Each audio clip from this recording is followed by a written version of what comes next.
Real Country 1430 AM and 1073 FM WRDN. I'm Brian Winnikins. This is the WRDN Morning Farm Report. And this morning we are talking with Zach Raff. He's an assistant professor of economics at UW Stout.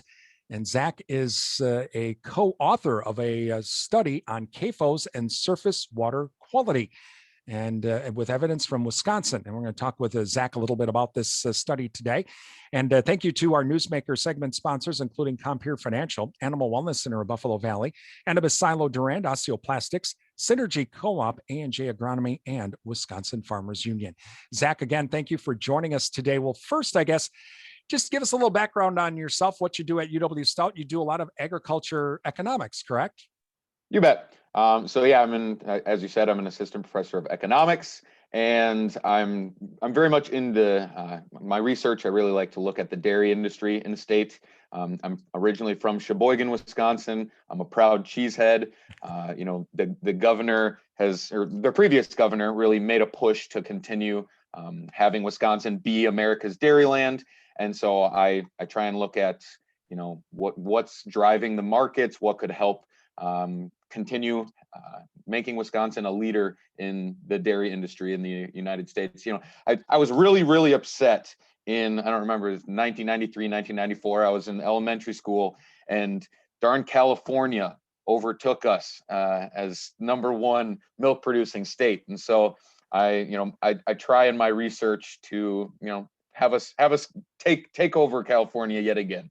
So, well, remember, California cows are not happy. They're not. They can't be when you have fires, earthquakes, mountain lions, you name it. Yeah. It's such a lie. And so yes, Wisconsin cows are much happier. Now, with that though, since 1993, and really even with Governor Walker's 30 by 20 plan, mm-hmm. it led to expansion and concentration of mm-hmm. the dairy industry. And so tell us about the study that you co-authored. What did it look at? Okay, so yeah, this concentration in the industry, the way that I really look at it is it's sort of the train has already left the station. The economics are just too strong.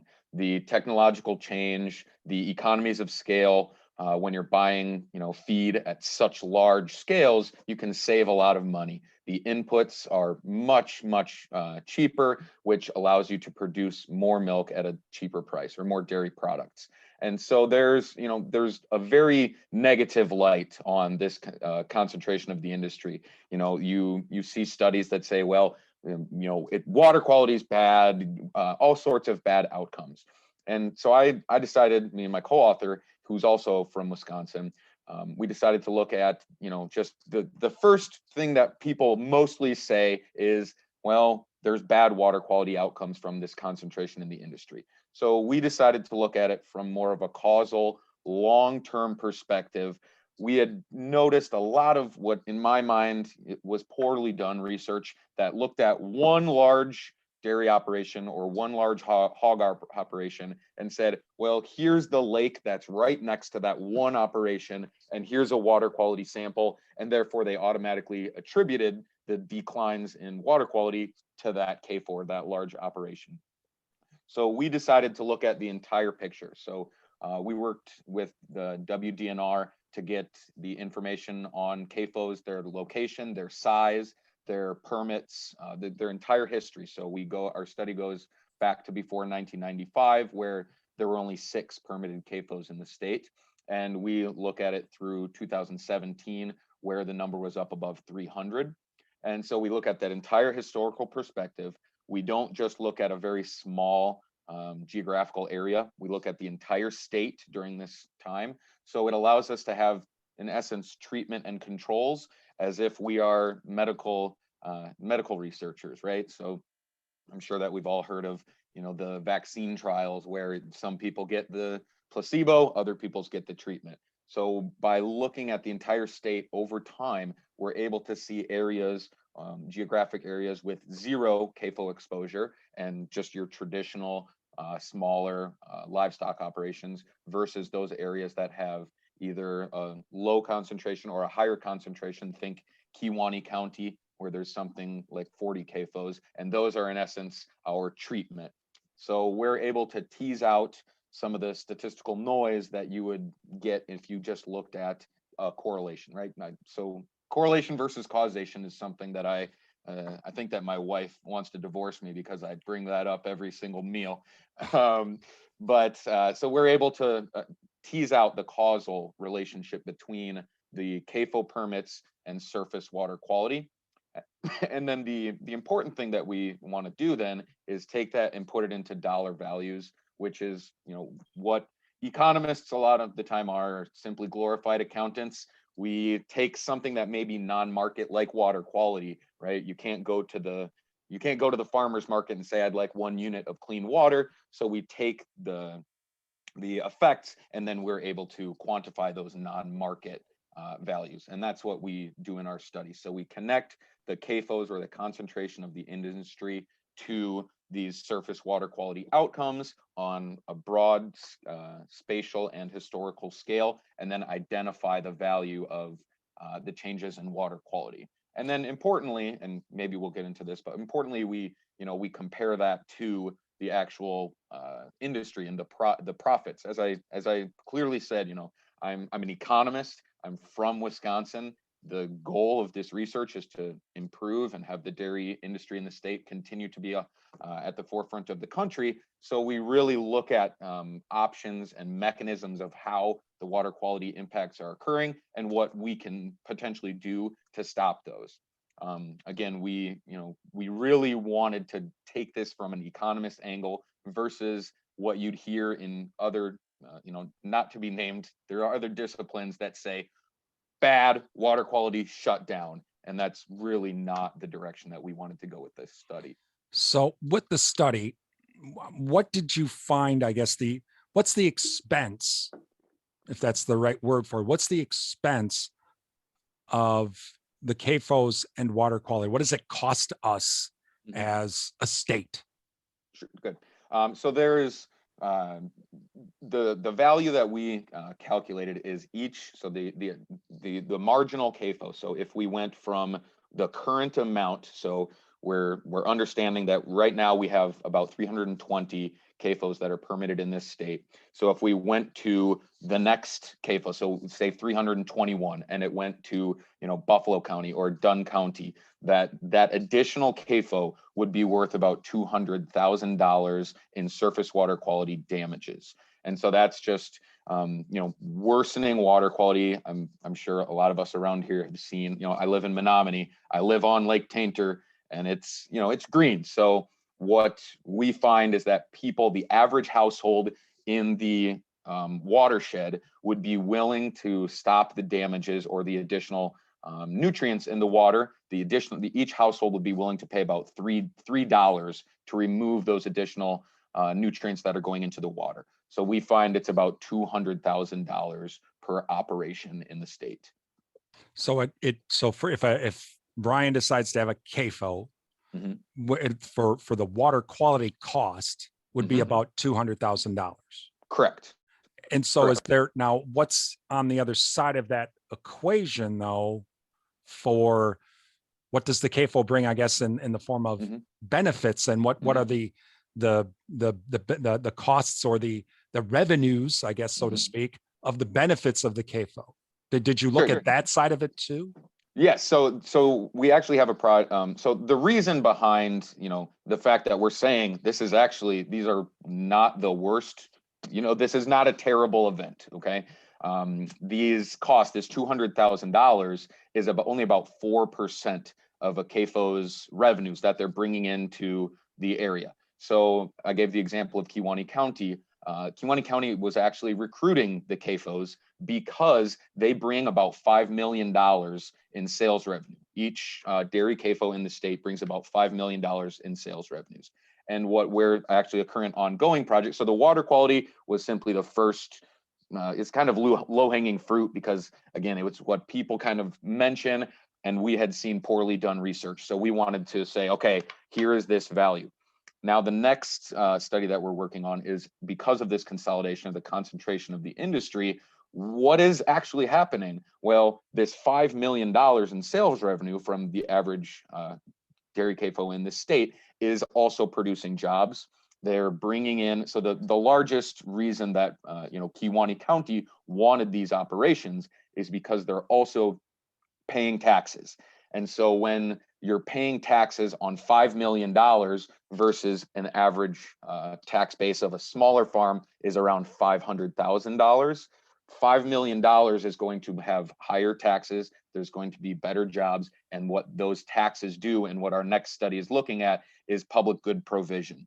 So when you have a CAFO, and again, 4% of these revenues are in the water quality costs. So there's still a lot of benefit in the public goods provision.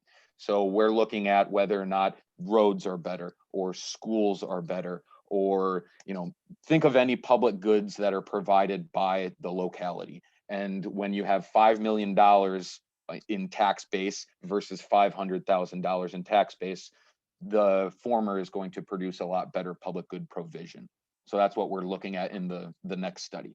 And did the study show, can a CAFO be too big? And the reason I guess I asked that is if Brian's CAFO is affiliated with a very giant operation in Nebraska, and so because of that, I'm not going to buy anything from my local co-op because I can have that trucked in from Nebraska, because I get even a better deal. I have my own veterinarians from Nebraska that come up. And so is there the law, I guess the law of diminishing returns, what I remember from my economics class, is there a law of diminishing returns with these things? So very good question. We didn't look at number. So we basically in our analysis, and this is a good idea for future research, is to look at the kind of the differences based on operation. We just looked at that, yes or no, are you permitted as a CAFO? So in Wisconsin, it's about 700 dairy cows, and you are required to get that permit. So we just said, are you a CAFO or are you not? Certainly there's the example of the Nebraska. There's one in Evansville. I think there's a large CAFO, and it's something like 6,000 head. So I think future work, it would be pretty beneficial to look at, well, is there a difference between a 700 head or a 6,000 head? But we didn't look at that heterogeneity with this study. We were talking with Zach Raff. He is the associate professor with economics at the UW Stout, talking about a recent study that he co-authored titled CAFOs and Surface Water Quality Evidence from Wisconsin. That's being published in the American Journal of Agricultural Economics. Zach, it's always hard to put a dollar amount like what you did for things like water quality or other social issues. Was a dollar amount, I guess, assigned to things like, okay, well, now there's like maybe additional smells, or that person that lives by the CAFO or in those areas has to change their private water wells and their water supplies to add extra stuff in it because of higher nitrates and things like that. Or maybe the opportunity to fish a stream is gone because of a possible manure spill or thing. Were those things part of this study too?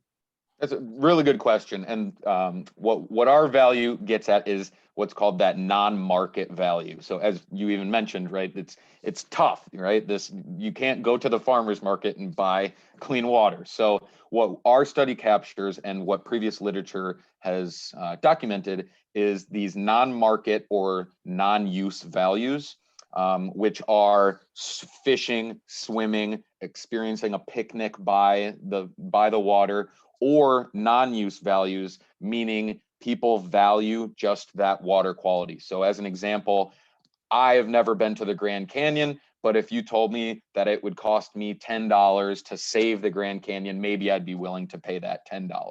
So we just captured those non-market values. And you mentioned other costs that are possible. Was something, there could be health costs, there could be well costs or drinking water costs. There could be, private company wastewater treatment costs. There are certainly other costs, but these non-market values, these use and non-use values, recreational benefits have typically been documented to be between 75 and percent of costs or benefits associated with surface water. So there are certainly other costs there, but we have identified the lion's share. And we actually compare the costs to others from the literature. So you mentioned housing prices. Actually, CAFOs do a pretty good job of keeping the smells down. Housing prices are only affected by about $2,500 per CAFO. So that's another reason why we wanted to look at water, because housing actually pretty negligible, air quality actually pretty negligible, but the surface water quality and people's ability to use those surface waters is really the lion's share of the cost. So if we can perhaps implement policies to help with the surface water runoff, or this problem that we've identified, then now we're really mitigating the cost of these operations, and again trying to push the dairy industry forward in our state. So really then when you mention that, then those revenues, quote unquote, from CAFOs, that, with the extra taxes and all of that, if some of that money is steered toward the water quality and to fix those, or to mitigate those costs of the water quality from their revenues, that could help, I guess, for lack of a better word, balance everything out, if I understand you correctly. Yeah, that's exactly what we say in the paper is, economists like to call it a Pigouvian tax. It basically just means there's a cost that's being accrued to other people outside of the market. So the CAFO is operating, average $5 million in sales revenue. Then there's this $200,000 cost that in essence, the CAFO itself is not putting on its balance sheet. And so what economists would call the efficient outcome would be, well, the CAFO should be paying for that $200,000. And so what we pitch, and we find that there's actually a very negative spatial relationship between CAFOs and traditional smaller farms. And so what we're seeing is the CAFO comes to the area or the watershed, and then it, in essence, consolidates it. It basically gets all those other farms and takes the animals from them. So what's happening, and the reason that we're getting these water quality impacts, is just because normally there would be manure spread out throughout the landscape, right? You'd have a 50 dairy farm here, 100 head over here. The CAFO now is coming and it's soaking up those 50. Those operations are now closing down. And so the CAFO is having all of those animals where normally the manure is spread all throughout the landscape, which the land can then handle, and it's putting all of that manure in one spot. And so all of that manure in one spot, where then the CAFO operators are spreading it on the land, and the land says, well, we can't handle all of this. So then it just sits at the top, it rains, and then the manure goes into the water bodies. So what we're arguing, and you make a great suggestion, we could take potentially some of those revenues, some of the sales tax. You could either say, well, we should be taxing this $200,000. Well, that might be a pretty high amount for some operations. What we really argue for is some sort of manure transportation program. So dairy manure specifically, very, very expensive to ship.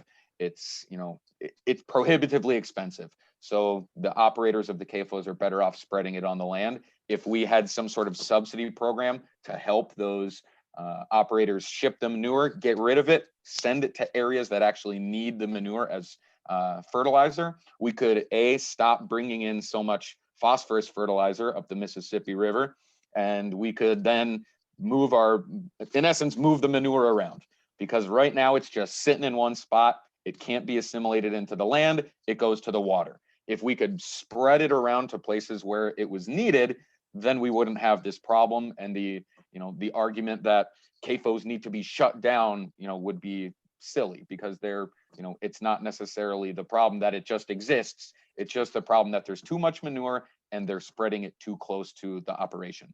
So we need trucks. We need to just ship it all over the landscape, and then we wouldn't be having this problem. Talking with Zach Raff. He's assistant professor of economics at UW Stout. Zach is a co-author of the study CAFOs and Surface Water Quality, Evidence from Wisconsin, that will be published in the American Journal of Agricultural Economics. Zach, you mentioned, with all of the smaller farms, and okay, so the CAFO kind of sucks them up and takes their animals. That farm, say Brian's farm, okay, I had 50 cows. Okay, so I've sold my cows now to Zach's CAFO. Well, now my farm, instead of me growing alfalfa, which takes nitrates out of the ground and out of the air, I'm now just going to be planting corn to sell to Zach's farm. And now I have to put more stuff on it, nitrates and all. So that's causing an issue. Was that, did you try to look at that issue as well in this study of what, when that CAFO comes in, is that part of the costs of that $200,000? No. So again, another good question. Really what we were looking at for these costs, and as I mentioned, this is sort of step one in a research agenda, is, what's happening just to the water itself. So we didn't look at what was happening on the landscape. We didn't really look at what was happening to the other farms that were, potentially getting consolidated. We just looked at, well, here's this over time relationship. Again, treatment control. Here's a lot of CAFO activity, or a CAFO comes and is permitted near this area. What's then happening to water quality at the end of the day? So in the economics literature, there's a lot of studies that look at point sources. So it's pretty easy to look at a point source where pollutants come right out of a pipe. That's your wastewater treatment plant. You can put a cup right underneath and see, okay, here's the pollutants that are coming out. But the non-point source, people have really not looked at this, what's happening. So we really are taking this, if you want to say, here's the CAFO, what we're looking at. The water quality then is our end result. That's our pipe, where we didn't look too much at what was going on between those two pieces. We said CAFO, water quality in between, and then the mechanism that we looked at, which was this consolidation, this spatial correlation of, well, what's happening? Why, right? Why are CAFOs more polluting? Is there, could it possibly be that cows are producing more manure nowadays? Maybe that was an option. But what we really, really found is just, it's too much of the manure in one spot. We don't really look at what's going on in the landscape, other than this is just, it needs to be spread out more, which too much, the land can't handle it. The nutrient management plans that are required by the WDNR, what we're suggesting is that they should maybe expand the radius with which the spreading needs to occur. Or, my favorite solution here, and maybe I've been pitching this too hard, is we need to subsidize the transport. So right now, Maryland, the Chesapeake Bay has a similar problem. And so Maryland has a program where CAFOs and other farmers are actually subsidized through, sort of cost sharing to transport their manure off site. They're subsidized something like $25 per ton to ship their manure off. As time goes on with this, at least with this first study, then what are yourself and your co-author hoping will come of this study from a standpoint of like Madison, or just in the general conversation? Mm-hmm. Yeah. So what we're hoping is that we basically factor these costs into the production decisions of the CAFOs themselves. So as I mentioned, external costs are just costs that you and I are paying for, even though we're not involved in the production at the CAFO itself.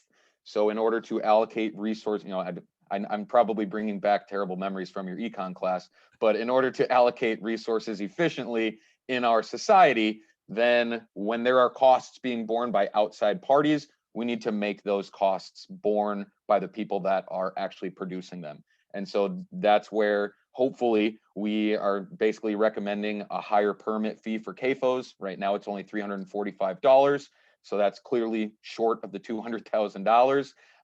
So that permit fee should be increased.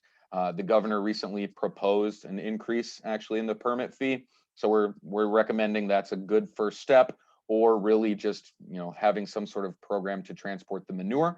Then at the end of the day, what this does, it will potentially change then the allocation of CAFO resources to hopefully not continue to damage the water, to have that manure go in the water. So Zach, you mentioned that this is kind of like the beginning of a base study. So what are some of the future studies, or what are some of the future things yourself and the co-author are going to look at?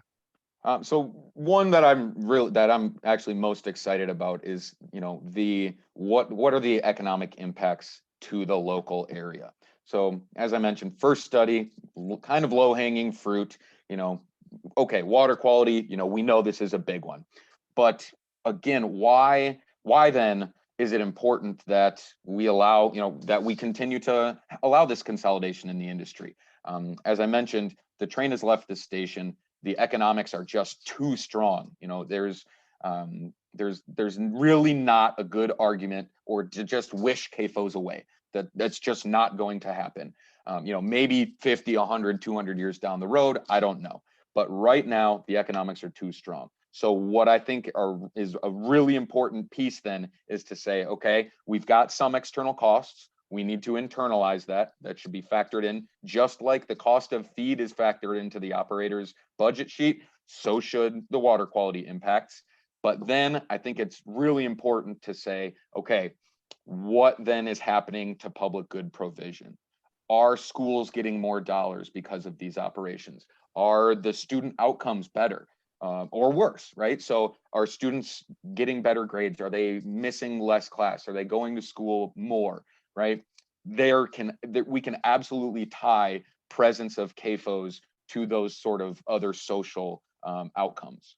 And I think that's really important then to get, as I mentioned before, a full cost accounting of the operations. Because right now, we really, I mean, I don't want to sit here and say my research is so much better than the other research, but what I've seen is there's really not a lot of good, solid, longitudinal or long-term, large spatial scale research that's being done on this topic. It really has become a political issue, and my co-author and myself, we're hoping to fill in all the pieces of the puzzle, because this is the landscape that we foresee for the coming future. And so we'd like all factors to be accounted for, and we'd like those resources allocated efficiently. You're hoping that this type of, if you can, I'm thinking you're going to eventually, if you have enough studies, you'll develop a model. Economists love models. We do. So are you hoping that by doing this in Wisconsin, you'll be able to develop a model that Nebraska could use, or Minnesota could use, or even California could use? That's 100% correct. And something we economists, I don't want to drop too many nerdy economist terms, but we call them computable general equilibrium models. And so what a general equilibrium model can do is it can say, pop a CAFO here in Durand or in Menominee, and then what's going to happen to the economy. So, okay, we know there's potentially going to be some water quality impacts, but what's happening to schools, what's happening to jobs, what's happening to the local tax base, maybe what's happening to air quality. Yeah, so that's sort of the goal. And then, yeah, who knows, maybe in 30 years, I'll be the CAFO model guy. And then I'll get to go out to California and I'll say, all right, I want your cows to be happy, but not happier than my home state of Wisconsin cows. Well, right there, it's like you're California. That's just not going to happen. Sorry, there's no such thing. Well, Zach, it's some fascinating, yeah, exactly. It's fascinating research. It's going to be coming out soon in the American Journal of Agricultural Economics. It's titled CAFOs and Surface Water Quality Evidence from Wisconsin. I guess something special from Wisconsin. And first of many studies here looking at CAFOs. Again, Zach, we really appreciate you joining us today. Thank you. It's been a pleasure, Brian. Zach Raff, he is with the UW Stout. He's assistant professor of economics at UW Stout, and you're listening to WRDN.